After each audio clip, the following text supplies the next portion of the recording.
जय संविधान, जय भीम, महात्मा गांधी की जय, गोडसे मुर्दाबाद।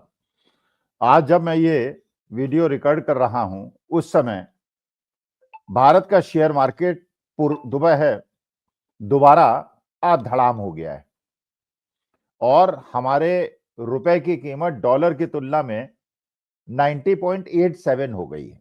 जनता को इसकी गंभीरता समझनी चाहिए, जो शेयर मार्केट में हो रहा है और जो हमारे रुपए के साथ हो रहा है। इसको मामूली बात समझकर उड़ाना उचित नहीं है, क्योंकि 2004 के बाद हमारे शेयर मार्केट के साथ जो हुआ है और जिसकी वजह से शेयर मार्केट रिटर्न दे रहा है, लोग लगातार उसमें पैसे लगाते चले जा रहे हैं।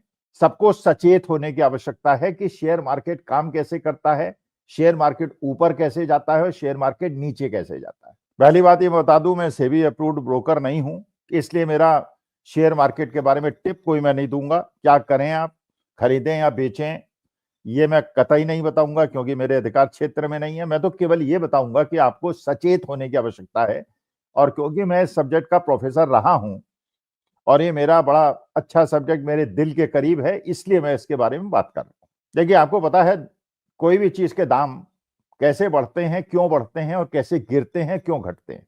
अगर किसी चीज की डिमांड ज्यादा हो जाएगी तो उसके दाम बढ़ेंगे, डिमांड कम हो जाएगी तो दाम गिरेंगे।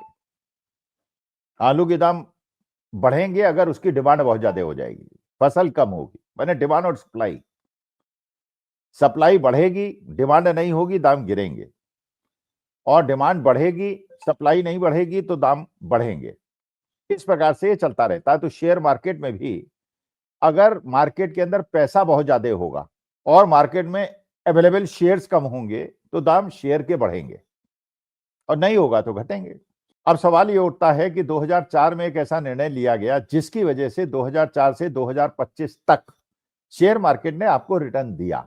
लेकिन रिटर्न क्यों दिया भाई? रिटर्न देने के शेयर मार्केट के दो तरीके हो सकते थे, क्योंकि देखिए, मुख्य तौर पर, मोटे तौर पर जो शेयर मार्केट में मोटा पैसा लगाता है वो कौन लगाता है? एक तो विदेशी निवेशक लगाते हैं और एक भारतीय निवेशक लगाते हैं। भारतीय निवेशकों में कौन लगाता है? भारतीय निवेशकों में म्यूचुअल फंड्स लगाते हैं, जो हम लोगों का सामूहिक पैसा हैंडल करते हैं। इंस्टीट्यूशंस लगाते हैं, एलआईसी टाइप। बड़े बड़े निवेशक लगाते हैं जिनको हम हाई नेट वर्थ इंडिविजुअल्स कहते हैं, और हमारे जैसे छोटे लोग लगाते हैं, जो छोटे छोटे अमाउंट पे शेयर मार्केट में डायरेक्टली लगाते हैं या म्यूचुअल फंड के पैसे के माध्यम से लगाते हैं। तो एक तो हो गए देशी निवेशक, एक हो गए विदेशी निवेशक। आपने देखा पिछले 2 साल के अंदर विदेशी के निवेशकों ने बहुत बड़ी मात्रा में देश से पैसा निकाला है शेयर मार्केट से, लेकिन उसके बाद शेयर मार्केट नहीं गिरा। क्योंकि शेयर मार्केट क्यों नहीं गिरा? शेयर मार्केट इसलिए नहीं गिरा कि देश के अंदर जो देशी निवेशक थे उनका भरपूर पैसा शेयर मार्केट में लगातार आ रहा था। अच्छा, आ क्यों रहा था? इसलिए रहा था कि 2004 में एक निर्णय लिया था भारत सरकार ने कि जो सरकारी एम्प्लॉइज को पेंशन मिलती है रिटायरमेंट के बाद, बेसिक की 50% की, वो पेंशन 2004 के बाद नौकरी ज्वाइन करने वाले लोगों को नहीं मिलेगी। और उनको कैसे पेंशन का एक रिप्लेसमेंट दिया गया था? कहा गया था कि न्यू पेंशन स्कीम लाई जाएगी, जिसको बाद में यूनिफाइड पेंशन स्कीम कर दिया गया।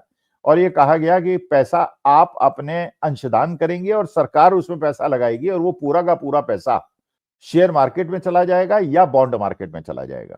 अंबानी वादे बहुत बड़ा कॉर्पस है, लाखों करोड़ों का कॉर्पस है।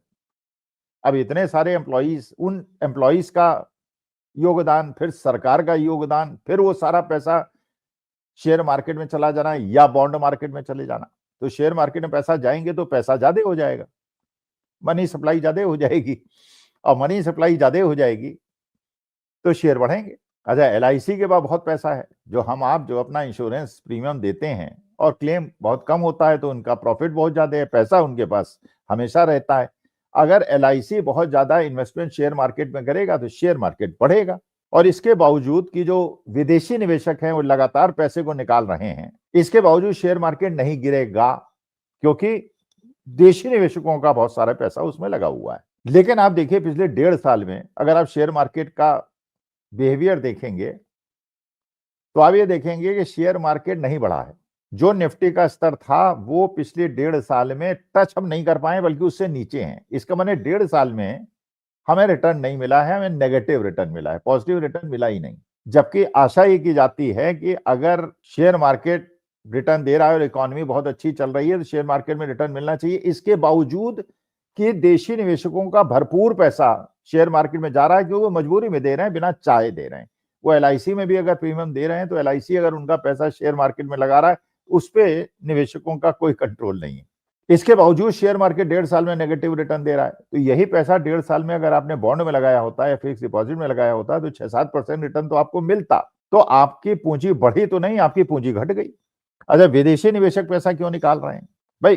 अब ये तो सोचना चाहिए ना। चलिए, हमारी गोदी मीडिया और हमारा आईटी सेल और दुनिया भर की अफवाहें ये तो देश के अंदर बताने के लिए काफी हैं कि हमारे देश की इकोनॉमी बहुत बढ़िया काम कर रही है, हम विश्वगुरु बन गए, हम एक्सपोर्ट कर रहे हैं, एक्सपोर्ट बढ़ गए, इंपोर्ट कम हो गए। जबकि वास्तविकता ही है कि अगर हमारे एक्सपोर्ट बढ़ते होते और इंपोर्ट कम हो गए होते तो हमारा रुपया मजबूत हो गया होता। क्योंकि जब हम एक्सपोर्ट करते हैं तो डॉलर आता है और इंपोर्ट करते हैं तो डॉलर बाहर जाता है।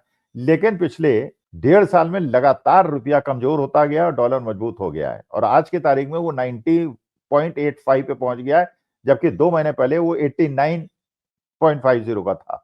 माने 2%, 2.5% का रुपया और कमजोर हो गया। अब मुश्किल ये हो गई है कि जो विदेशी निवेशक देश के अंदर, भारत के अंदर शेयर मार्केट में पैसा लगाता है, वो अगर डॉलर में पैसा लगाता है तो उस समय अगर 89 का डॉलर होता है तो 89 रुपए के हिसाब से इन्वेस्ट करता है। लेकिन जब उसका रिटर्न मिलता है वो जब रुपए में मिलता है और उसे डॉलर में कन्वर्ट करता है तो उसको नुकसान होता है। इसलिए वो भारत से पैसा निकाल रहा है, क्योंकि अच्छा, इससे एक और बड़ी परेशानी हो रही है।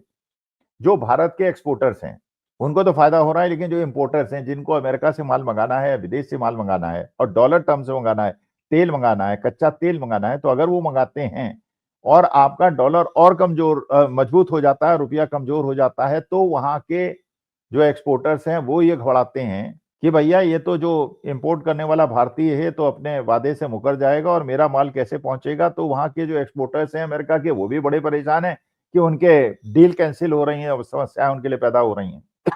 तो देश की जनता को, देश के लोगों को ये समझना बहुत ज्यादा आवश्यक है कि शेयर मार्केट गिरने का आपके जीवन पे क्या असर पड़ता है, विदेशी निवेशक हमारे देश से पैसा क्यों निकाल रहे हैं और रुपया कमजोर क्यों होता चला जा रहा है। और इसके बारे में अगर हमारी इकोनॉमी बहुत अच्छी है, भाई देखिए, शेयर मार्केट बढ़ने का कारण क्या हो सकता है? या तो एफडी के इंटरेस्ट रेट बहुत कम कर दिए जाएं। अब इंटरेस्ट रेट अगर एफडी के कम कर दिए जाएंगे और 5-5.5% आपको एफडी में इंटरेस्ट मिलेगा, तो मानी बात है कि लोग कोशिश करेंगे कि एफडी में पैसा 5-5.5 का कमाने के बजाय बेटर है कि शेयर मार्केट में लगा दो। रिस्क जरूर है, लेकिन इससे ज्यादा रिटर्न तो मिल ही जाएगा।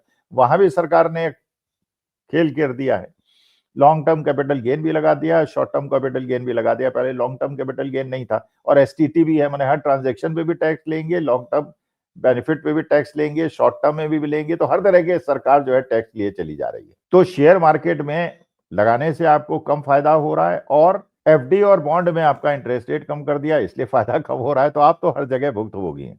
और एलआईसी में जो पैसा लगा रहे हैं वो भी उधर जा रहा है, और जो भी अपनी जमा पूंजी, तो आपके पास अब विकल्पहीन आप हो गए हैं कि आप पैसा लगाएं तो लगाएं कहां। जिन्होंने सोने चांदी में लगा दिया था वो तो चलिए प्रॉफिट में आ गए, लेकिन सोने चांदी में जिन्होंने नहीं लगाया और बॉन्ड में या शेयर मार्केट में पैसा लगाया था और उनको रिटर्न न मिले, तो अगर उनके हाथ में परचेजिंग पावर कम हो जाएगी तो देश की इकोनॉमी को और ज्यादा नुकसान हो जाएगा।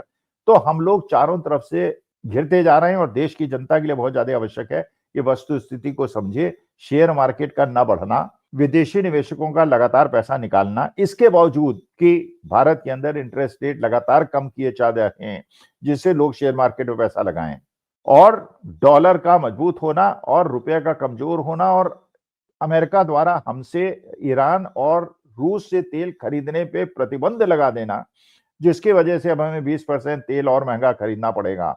और जब हम 20% तेल और महंगा खरीदेंगे तो रुपया और ज्यादा कमजोर होगा, विदेशी निवेशक और ज्यादा भागेंगे, और हमारा शेयर मार्केट और गिरने की संभावना है। मैं कोई रिकमेंडेशन नहीं दे रहा हूं, मैं केवल विवेचना कर रहा हूं, और अपने विवेक और अपने फाइनेंशियल एडवाइजर से बात करके आप अपने निर्णय खुद लें। नमस्कार, धन्यवाद और प्रणाम।